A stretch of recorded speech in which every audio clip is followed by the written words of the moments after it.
로마서 12장 2절을 읽으면서 또 우리 묵상 기도함으로 2부 예배 시작하겠습니다.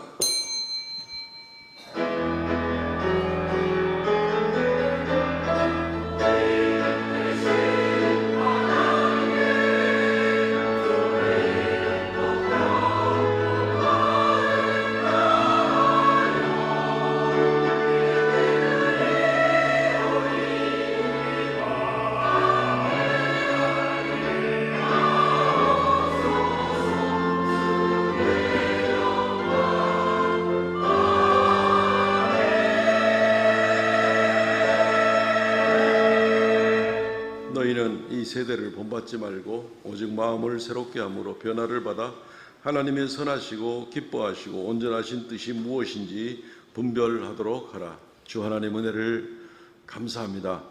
우리를 하나님의 자녀 삼아 주시고 거룩한 성일 주 앞에 나와서 머리 숙여 경배합니다. 좌정하셔서 우리의 예배를 받으시고 영광 찬송 홀로 받아 주옵소서. 우리의 모든 연약함을 긍휼히 여겨 주시고 우리의 죄를 사하여 주시며 이 한 주간도 온전히 주님만 바라보고 주님만 붙들고 나갈 때에 우리와 동행하여 주시며 이끌어 주시며 지혜를 더하여 주시며 문제를 해결하여 주시며 회복시켜 주시며 오직 하나님의 자녀들이 복된 삶을 살아가도록 주께 영광 돌리도록 귀한 역사 나타나게 하여 주옵소서. 예배의 시종을 주 앞에 의탁하옵고 예수님 이름으로 기도하옵나이다. 아멘.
전능하사 천지를 만드신 하나님 아버지를 내가 믿사오며 그 외아들 우리 주 예수 그리스도를 믿사오니 이는 성령으로 잉태하사 동정녀 마리아에게 나시고 본디오 빌라도에게 고난을 받으사 십자가에 못 박혀 죽으시고 장사한 지 사흘 만에 죽은 자 가운데서 다시 살아나시며 하늘에 오르사 전능하신 하나님의 우편한 자 계시다가 저리로서 산 자와 죽은 자를 심판하러 오시리라. 성령을 믿사오며 거룩한 공예와 성도와 서로 교통하는 것과 죄를 사하여 주시는 것과 몸이 다시 사는 것과 영원히 사는 것을 믿사옵나이다. 아멘. 교동문은 28번입니다. 주보에 오타가 났는데 28번 시편 63편 말씀 교독하겠습니다. 하나님이여, 주는 나의 하나님이시라. 내가 간절히 주를 찾되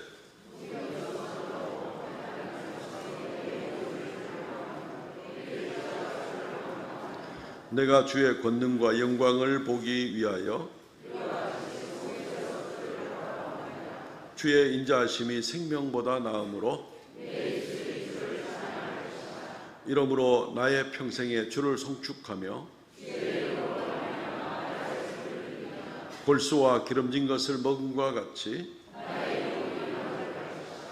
나의 입이 기쁜 입술로 주를 찬송하되 내가 나의 침상에 주를 기억하며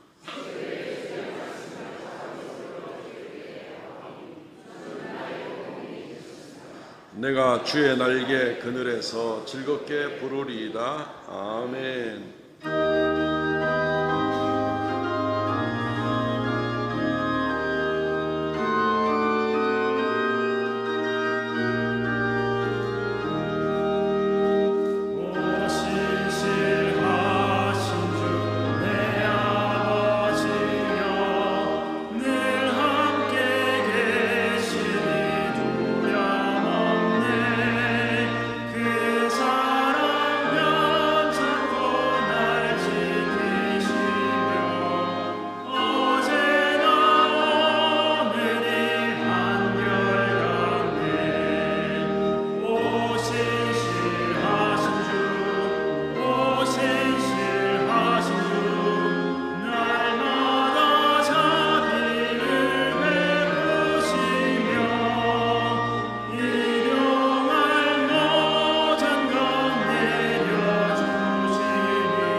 사랑과 긍휼이 많으신 하나님 아버지, 지난 한 주간도 하나님의 도우심과 은혜로 잘 지내게 하여 주시니 감사합니다.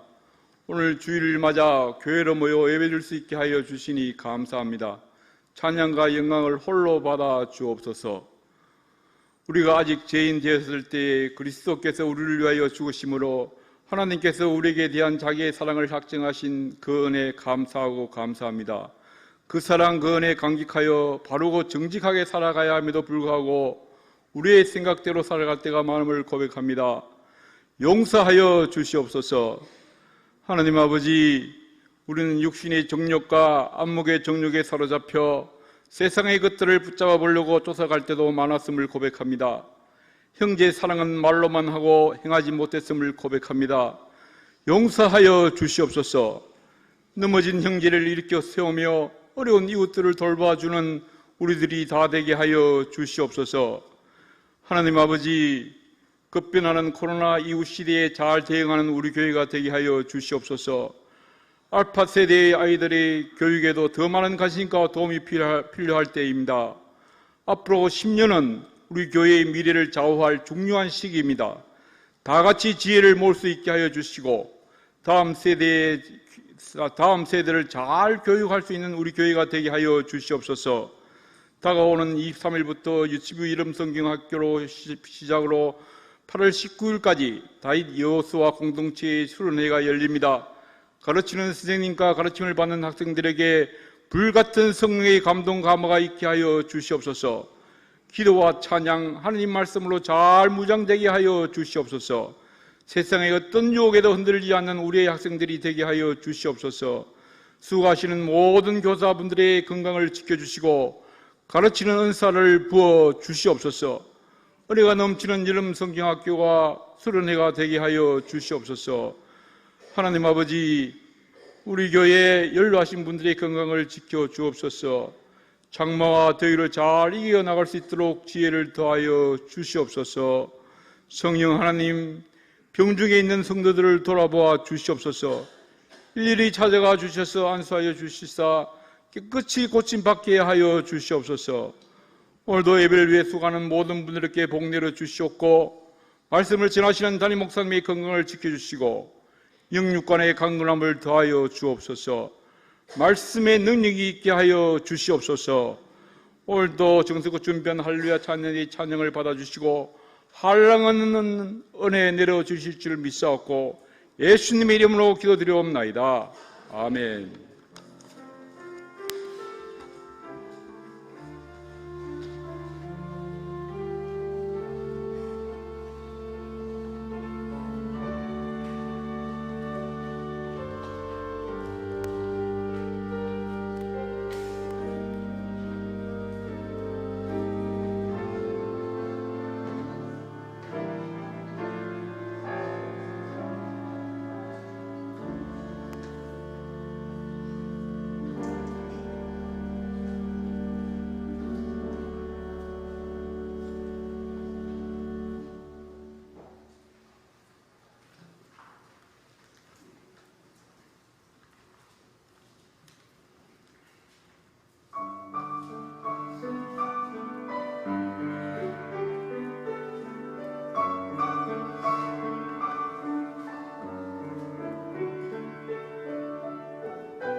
할렐루야, 감사합니다.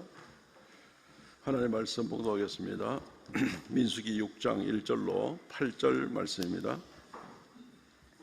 이스라엘 여호와께서 모세에게 말씀하여 이르시되 이스라엘 자손에게 전하여 그들에게 이르라. 남자나 여자가 특별한 서원 곧 나실인의 서원을 하고 자기 몸을 구별하여 여호와께 드리려고 하면 포도주와 독주를 멀리하며 포도주로 된 초나 독주로 된 초를 마시지 말며 포도즙도 마시지 말며 생포도나 금포도도 먹지 말지니 자기 몸을 구별하는 모든 날 동안에는 포도나무 솟아는 씨나 껍질이라도 먹지 말지며 그 서원을 하고 구별하는 모든 날 동안은 삭도를 절대로 그의 머리에 대지 말 것이라.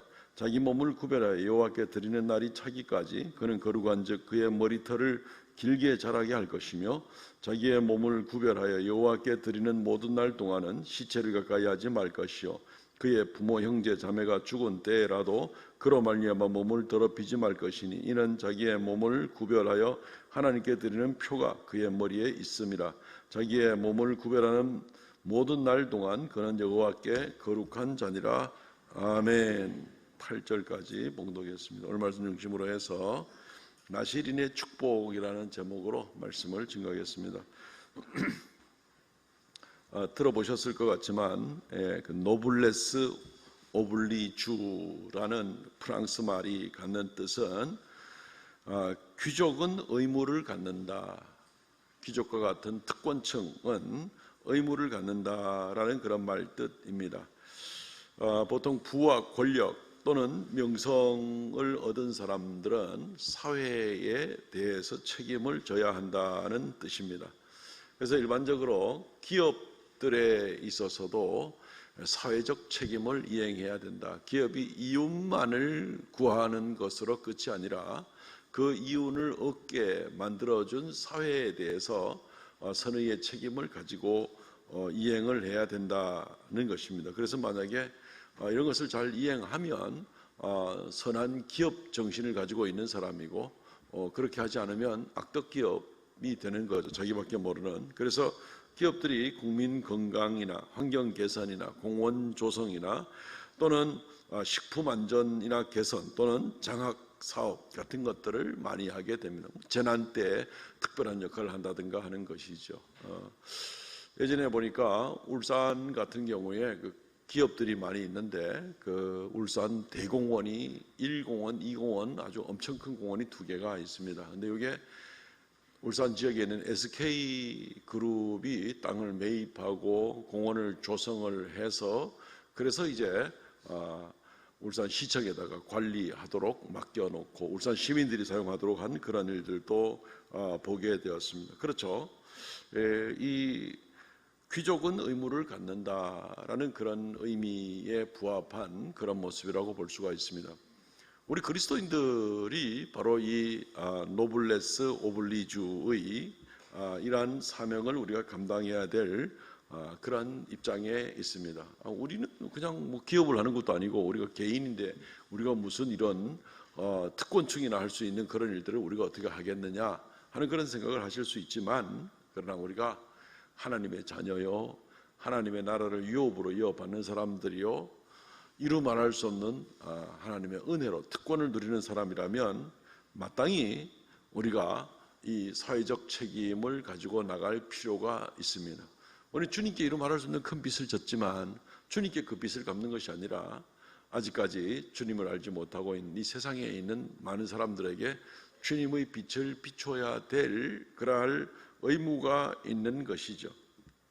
혹은 생각할 때 뭘 그래 하고 싶어도 뭐 내가 뭐 가진 것이 뭐가 있어야 뭘 할 거 아니냐 하는 그런 생각을 하실 수 있겠죠. 물론 대기업이나 뭐 그룹들이나 이런 것들하고 어떻게 뭐 비교할 수 있는 사람은 뭐 없을 겁니다. 예. 그래서 오히려 아이고 내가 내 신앙만 지키다가 열심히 예수만 믿다가 가면 되지 더 이상 뭘 할 수 있겠나 싶은 생각을 할지도 모르겠지만 그러나 의외로 할 수 있는 일들이 참 많이 있습니다. 우리 주변에서 개인의 역량 가운데 영적인 또 육적인 주변의 환경적인 이런 일들을 얼마든지 감당할 수가 있다는 겁니다. 더군다나 우리가 이러한 중심을 가지고 나간다면 하나님께서 우리를 도와주시고 힘주셔서 우리가 이런 일들을 감당할 수가 있게 해주신다. 사명을 갖게 하실 뿐 아니라 사명을 감당할 수 있도록 능력도 주시는 하나님. 예수님이 12제자를 부르실 때에 예수님과 함께 있게 하고 권능을 주셔서 귀신도 쫓게 하고 보내사 복음을 전하게 하셨더라 하는 그 맥락과도 마찬가지라고 볼 수 있습니다. 오늘 이 나시린에 관한 그런 내용이 우리가 읽은 본문 가운데 나오고 있습니다. 이 나시린에 관한 규례가 우리 그리스도인들이 깊이 생각해 보고 또 이러한 우리가 맡은 사명들을 감당할 수 있는 그러한 원리들을 우리에게 보여주는 그런 본문이라고 하겠습니다. 몇 가지로 나누어서 본문을 생각해 보면, 첫째는 나시린은 하나님 앞에서 자신을 구별해 드리는 사람입니다. 이 나시린과 우리와의 어떤 동질성을 우리가 좀 찾아보면서 나가려고 하는데, 나시린이 어떤 사람인가? 나시린은 하나님 앞에 자신을 구별하고 헌신해 드리는 사람이다라는 것입니다. 나시린이라는 말은 나지르라는 말이, 히브리 말로는 나지르, 헌신된 자라는 그런 뜻이 되는 겁니다. 자기를 온전히 헌신하고 드린다. 이 말은 맹세한다는 말과도 연관이 있습니다. 맹세한다는 말은 네제르라는 말인데, 이 나지르나 네제르나 하나님께 맹세하여 자신을 온전히 하나님께만 드리겠다, 그렇게 각오를 하고 나가는 사람을 우리가 우리말로 나실인이다, 이렇게 이야기를 하고 있는 겁니다.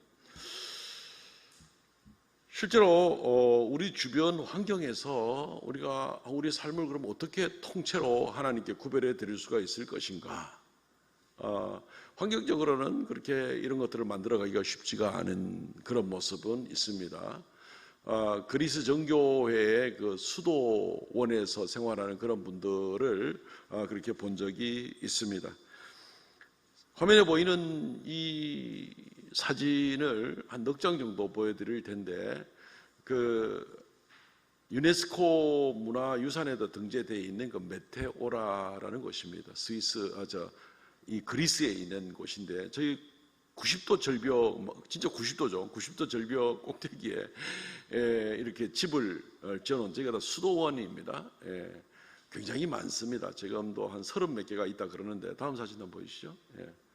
뭐 다 비슷한, 근데 어떻게 저기 집을 지었을까?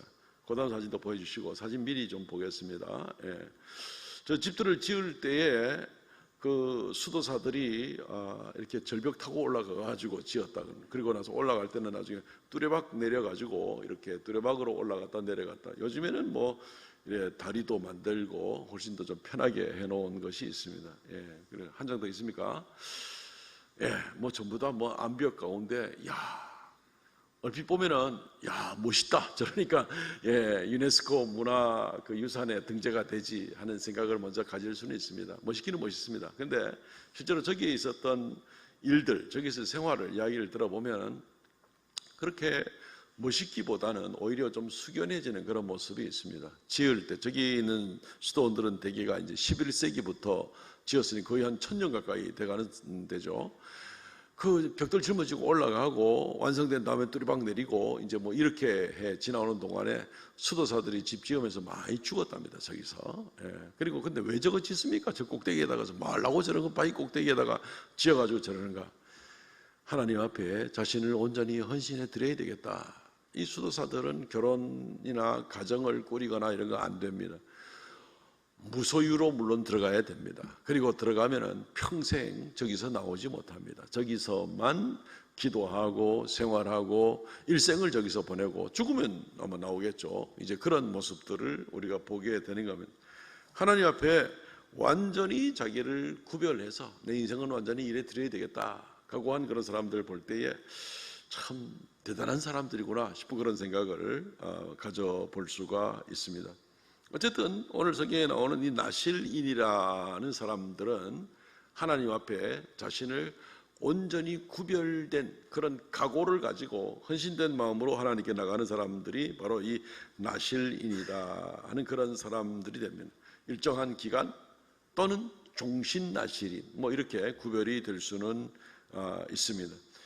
이 하나님 앞에 자신을 구별해 드린다, 헌신해 드린다는 것은 그냥 뭐 말만 그렇게 헌신해 드린다고 해서 되는 게 아니고 실제로 오늘 본문에 나온 것처럼 나실인이 그 나실인 기간 동안 지켜야 될 규례들이 있습니다. 규정들이 있는 것이죠. 세 가지가 있습니다. 첫째는 포도주를 마시지 말 것. 3절, 4절 포도주와 독주를 멀리하고, 나중에는 뭐 생포도, 금포도도 먹지 말라 그러고 이제 나오는 모습을 보게 되는 겁니다. 포도주를 먹지 말라고 하는 것은 이방 종교들이 주로 우상을 섬기면서 술 파티를 하고 그러면서 온갖 회의하고 음란하고 하는 이런 일들까지 같이 나오는 그런 모습 보면서 아예 이 나시린의 기간 동안은 포도주를 가까이 하면 안 된다, 술을 가까이 하면 안 된다는 겁니다. 다른 신을 섬겨서도 물론 안 되고 회의하고 방자한 삶을 살아서도 안 된다는 것을 얘기해 주기 위해서 포도주를 금하는 것입니다. 두 번째는 머리카락을 자르지 말라고 합니다. 머리카락을 자르지 말라. 6장 5절 말씀 보면은 소원을 하고 구별하는 모든 날 동안에 삭도를 절대로 그 머리에 대지 말라. 머리카락 자르지 말라. 이 뭐 머리카락 안 자르는 게 뭐냐? 의미는 이 기간 동안은 철저하게 온전히 하나님에게만 내 모든 것을 드리지, 내가 뭐 따듬고 예쁘게 하고 이런 것이 아니라 그냥 머리카락마저 하나님이 다 주신 거니까 머리카락뿐 아니라 내게 있는 모든 소유는 온전히 주님의 것입니다. 주님에게만 드립니다 하는 그런 의미로서 주님의 소유권을 분명하게 나타내기 위해서 머리카락을 자르지 말라는 겁니다. 세 번째는 죽은 시체를 만지지 말라는 겁니다. 죽은 시체는 그 두 가지 의미를 우리가 생각해 볼 수가 있습니다. 6장 6절부터 8절까지 보면은 자신의 몸을 구별하여 여호와께 드리는 모든 날 동안 시체를 가까이 하지 말 것이요. 7절 8절 계속해서 나오고 있는데 시체는 뭐 죽은 것이죠. 예. 근데 죽음이라는 것은 죄로 말미암은 것이죠. 죄의 삭슨 사망 아닙니까? 아담 때부터 시작을 해서, 그래서 이 죄로 말미암은 그 결과, 그 심판의 결과를 가지고 하나님께 나갈 수가 없는 것입니다. 그래서 이 시체를 만지지 않는다는 그 규례는 이건 특별히 죄를 짓지 말아야 되며, 또 특별히 이것은 사망이 아니라 생명의 일을 감당해야 된다 하는 것을 이 나시린의 규례 가운데서 볼 수가 있습니다. 정리를 하면 이것이 먼 나라 얘기 같지만 그 원리 면에서는 우리 그리스도인들이 지켜야 될 원리와 비슷합니다.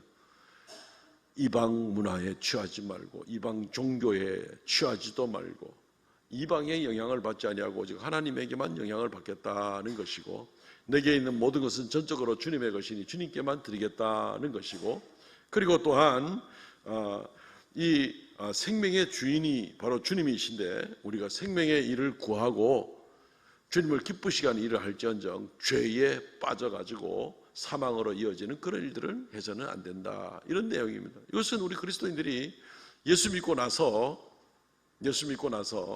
하나님 앞에 온전히 서야 되는 그러한 헌신의 자세와도 마찬가지라고 생각해 볼 수가 있습니다. 우리 그리스도인들은 예수 믿은 다음부터 나실인이 된 것이나 마찬가지다라는 것을 우리가 생각해 보게 되는 것입니다. 이 나실인이 이런 모습을 가지고 하나님의 은혜에 감사해서 특별히 작정을 하고 헌신하고 이렇게 하나님께 나가려고 할 때에 하나님께서 능력을 주십니다. 복을 주십니다. 그래서 두 번째, 나실인에게는 주의 성령이 함께하는 축복이 있습니다. 나실인에게 이런 작정을 가지고 헌신을 하고 하나님께 나아갈 때 하나님께서 축복을 주시고 능력을 주신다는 것입니다. 아까 말씀을 드릴 때 우리가 어떤 사회적 책임을 가지고 우리가 나가려고 할 때 내가 무슨 힘으로 그렇게 하겠느냐, 나 혼자 살기도 바쁜데 하는 것 같지만 하나님 앞에 이런 작정을 가지고 헌신을 가지고 나가려고 할 때는 하나님께서 필요한 것으로 역할을 할 수 있도록, 사명을 감당할 수 있도록 하나님께서 능력을 주시고 성령을 주신다는 것을 보게 됩니다.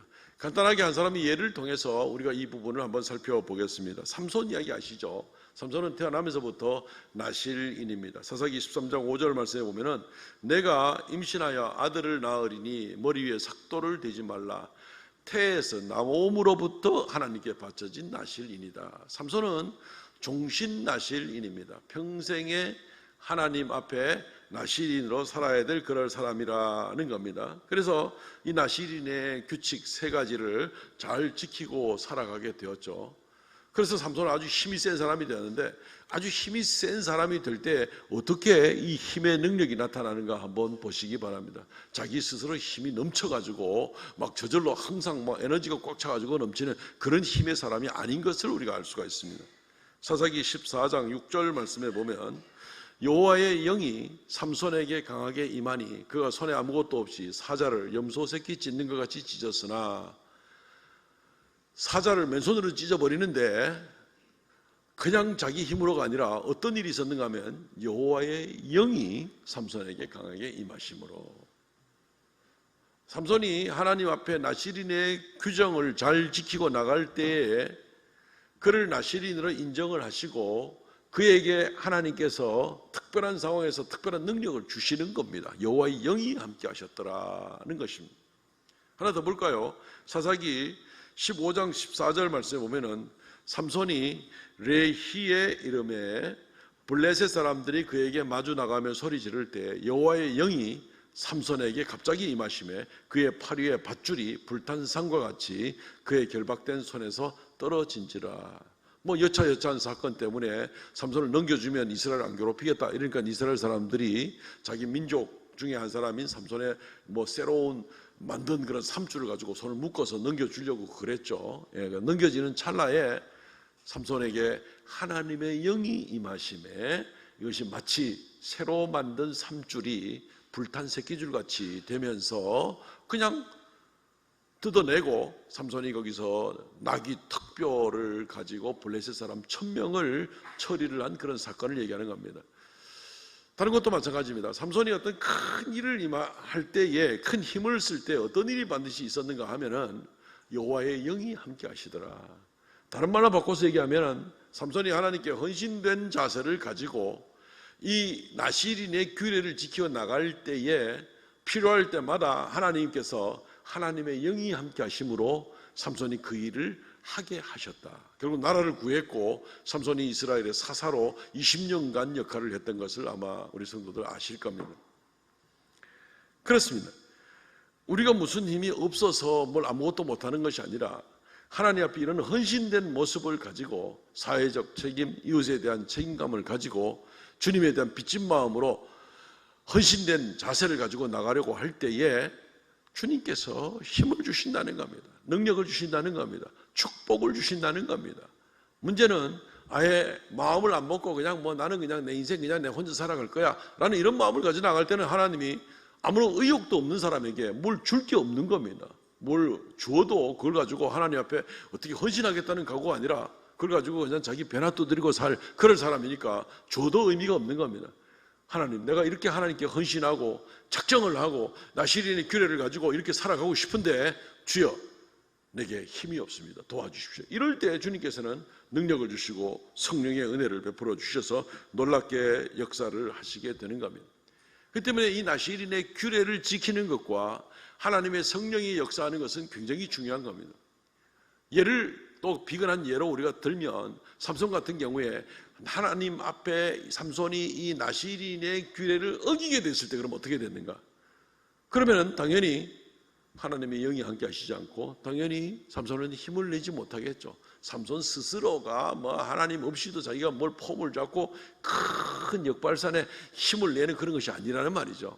실제로 삼손이 나중에 드릴라라는 여자에게 꼬임을 받았고 그 여인은 블레셋 사람들에게 뇌물을 받기로 하고 삼손의 힘의 비결이 뭔지를 집요하게 묻고 삼손은 나중에 이야기를 해주죠.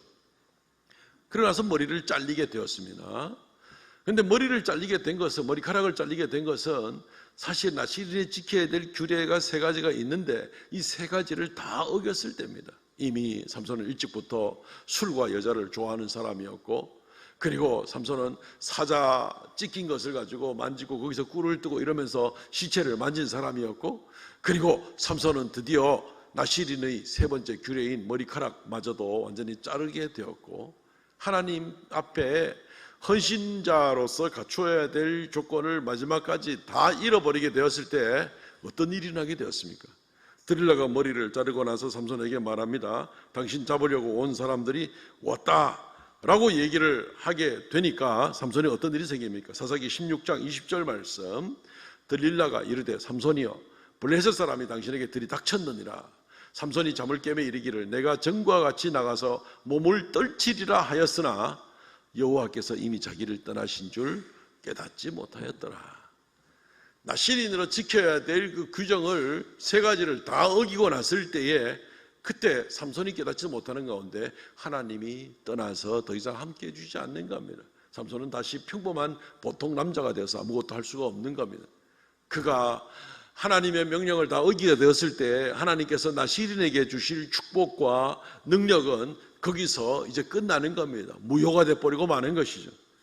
민수기 6장 12절 말씀, 우리가 읽은 말씀 바로 뒤에 부분입니다. 자기 몸을 구별하여 여호와께 드릴 날을 새로 정하고 1년 된 순양을 가져다가 속건 제물을 드릴지니라. 자기 몸을 구별한 때에 그의 몸을 더럽혔은즉 지나간 기간은 무효니라. 하나님 앞에 규정을 가지고 이 나실인의 삶의 중심을 가지고 하나님께 나아갈 때는 하나님 함께 해주시는데 이걸 내가 다 어겨버리고 말았을 때는 이제는 더 이상 하나님의 언약과 축복의 약속은 무효가 되고 그냥 보통 사람이 되고 마는 겁니다.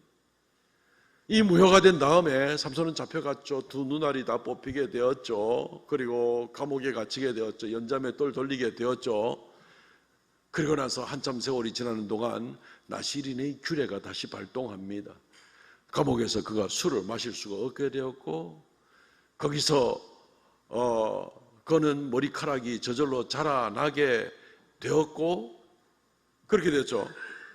삼손이 이 규정들을 지키게 된 겁니다. 시체를 감옥에서 만질 일이 없는 겁니다. 세 가지 규정이 다시 시작되는 겁니다. 시작됩니다.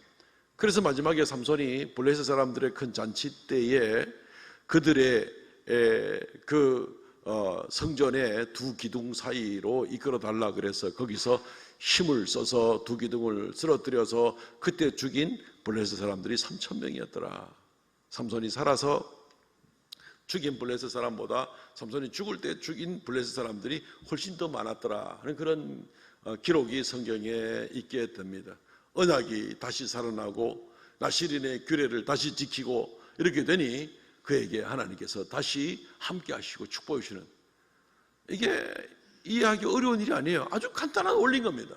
하나님 앞에 은혜를 받았으면 헌신하고 그리고 자기를 철저히 구별해서 하나님 기뻐하시는 삶을 살아가기로 작정을 하고 나가는 겁니다. 그리고 그런 작정을 하고 나갈 동안은 하나님이 도와주시고 함께 해주시는 겁니다. 그런데 마음이 교만해져 가지고 내 마음대로 살면서도 그냥 모든 게 다 저절로 잘 되겠지 생각할 때 저기도 모르는 사이에 하나님 떠나는 겁니다. 새로 시작해야 되는 겁니다. 새로 작정을 해야 되는 겁니다.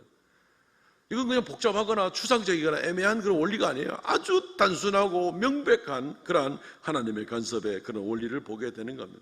하나님은 우리에게도 마찬가지라는 것이죠. 우리가 하나님 앞에 예수 그리스도의 우리에게 베풀어 주신 그 은혜로 말미암아서 이루 말할 수 없는 큰 축복을 받고 하나님의 자녀가 되고 영생을 얻고 모든 죄 용서받고 주님께 이루 말할 수 없는 큰 빚을 졌죠. 그리고 이제 하나님께 살아가려고 할 때에 작정하고 살아가야죠. 주여, 내가 죄 가운데 헤매고 어둠 가운데 있는 자였는데 이제 하나님의 은혜로 말미암아 내가 구원을 받았으니 내가 이제는 정말 나실인같이 작정을 하고 하나님 앞에 살겠습니다. 이런 중심이 되어야 되겠죠. 그래서 오늘 세 번째, 우리 그리스도인은 평생 나실인입니다. 우리 그리스도인은 평생 나실인입니다. 성경에는 일시적인 나실인도 있고 평생 나실인도 있다고 말씀을 드렸죠. 삼손 같은 경우는 나면서부터 나실인이 됩니다. 사무엘 같은 사람도 사실은 나면서부터 나실인이죠. 사무엘의 어머니인 한나가 사무엘을 이제 하나님 앞에 드리면서 이 아이를 평생 하나님께 드리겠습니다 라고 드리게 되는 걸 보게 됩니다.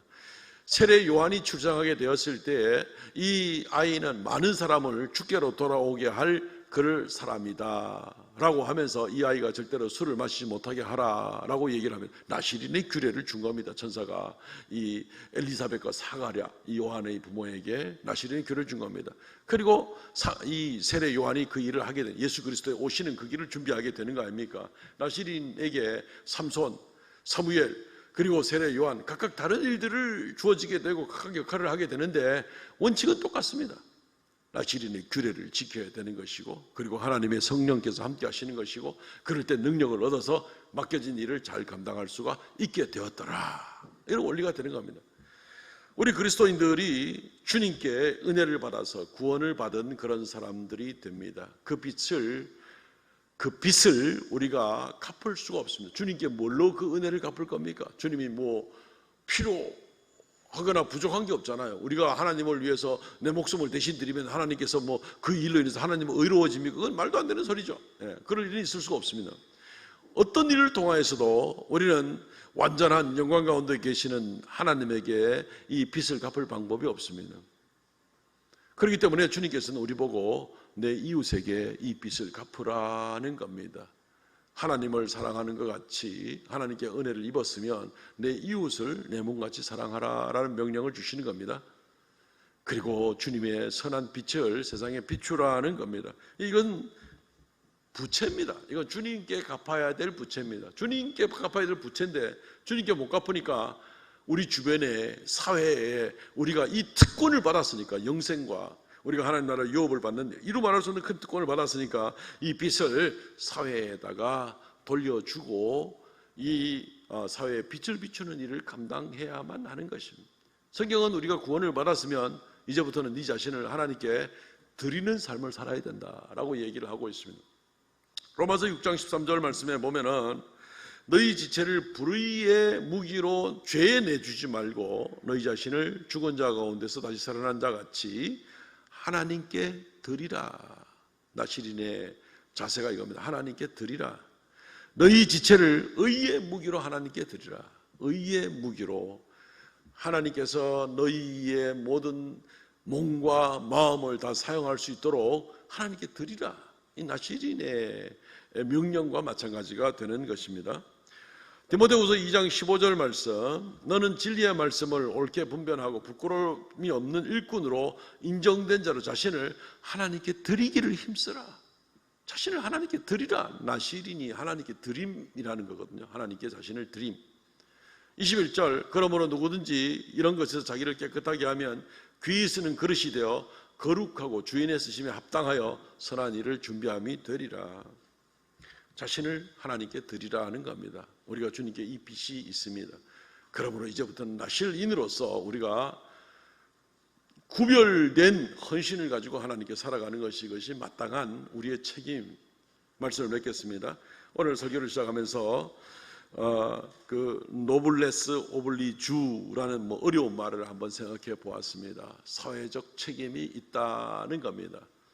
우리가 무슨 대기업가라든가 귀족이라든가 이런 것은 아닐 수 있어도 하나님의 자녀로 이루 말할 수 없는 큰 특권과 은혜를 입었기 때문에 우리는 사회적 책임이 있는 그런 사람들이라는 겁니다.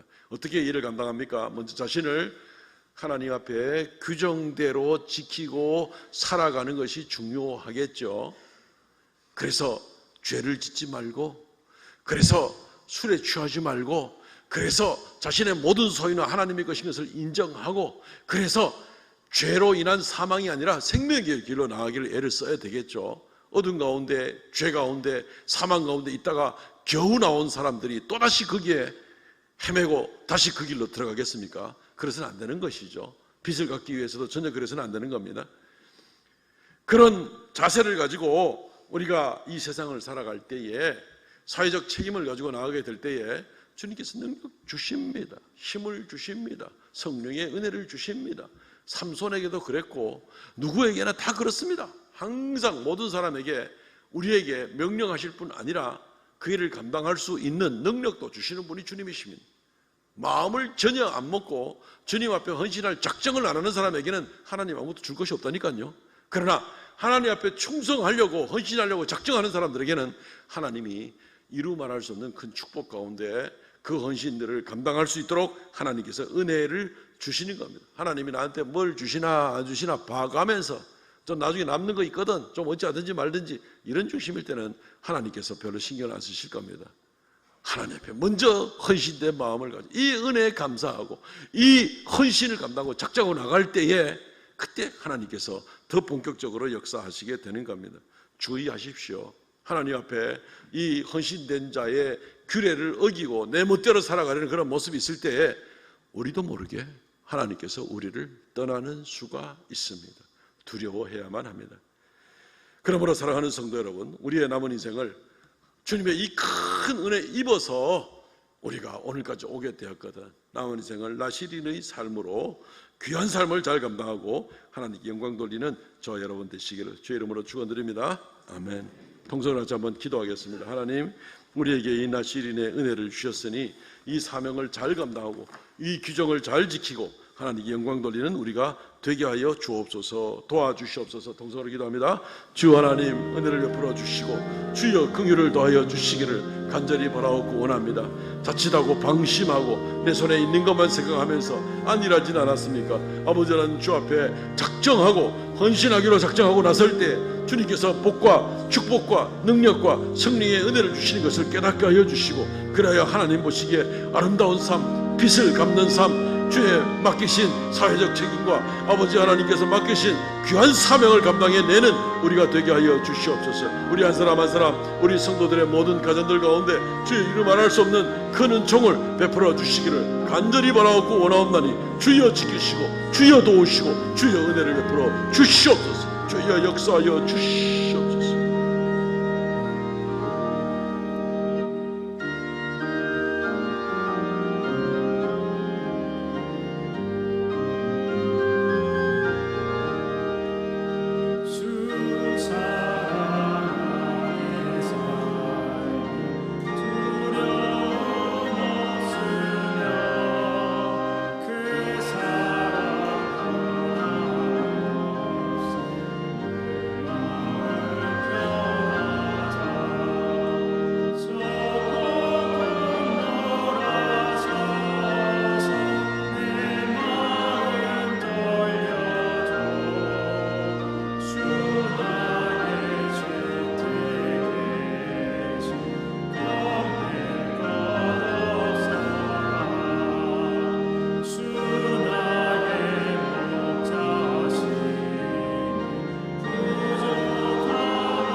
하나님 아버지, 우리가 주님께 큰 은혜의 빚을 지고 살아가고 있습니다. 거룩한 사명을, 거룩한 부담을 가지고 주 앞에 맡겨진 사명 잘 감당케 하여 주시고, 헌신되고 주님께 도움받고 능력 입어서 우리가 맡겨진 사명 잘 감당하도록 은혜 더하여 주시옵소서. 우리가 악한 그리스도인이 되지 않도록 주님 은혜를 베풀어 주시옵소서. 오직 주께서 도와주시기를 원합니다. 이 시간 주의 명령을 따라서 10의 1조의 예물을 드리고 감사의 예물을 드리고 정한 예물을 드리오니 주님 연락하여 주시고 생명의 역사, 주의 이름 존귀케 되는 역사가 나타나게 하여 주시옵소서. 감사 찬송을 돌려옵나이다. 아버지 하나님, 드린 손길마다 주께서 만복을 더하여 주셔서 땅에 사는 동안 부족함이 없게 하시고 더욱 주님의 손 굳게 붙잡고 동행하고 모든 소유의 주인이 주님인 것을 인정하고 나갈 때에 아버지께서 눈동자같이 지켜주시고 행하는 모든 범사에 복의 복을 더하여 주시옵소서. 이 시간 머리 숙입니다. 사랑하는 성도들의 가정마다 평강을 더하시고 위로부터 내리는 은혜로 이 한 주간 복된 삶을 살게 하여 주시옵소서. 아버지께서 위험에서, 연약함에서, 낙심함에서, 여러 가지 힘든 환경에서 아버지 하나님, 세상에 또 악한 일들로 인해서 안타까워하는 마음 가운데서 우리 성도들을 굳게 지켜주시고 주의 자녀로서의 귀하고 거룩한 삶을 잘 감당하도록 은혜 더하여 주시옵소서. 감사와 찬송을 돌렸고 예수님 이름으로 기도합나이다. 아멘. 지금은 우리 주 예수 그리스도의 은혜와 아버지 하나님 극진하신 사랑과 성령의 교통하심과 새롭게 하심의 역사가 이 시간 머리 숙여 주께 경배하는 하나님의 거룩한 백성들에게 영원토록 함께 있을지어다. 아멘.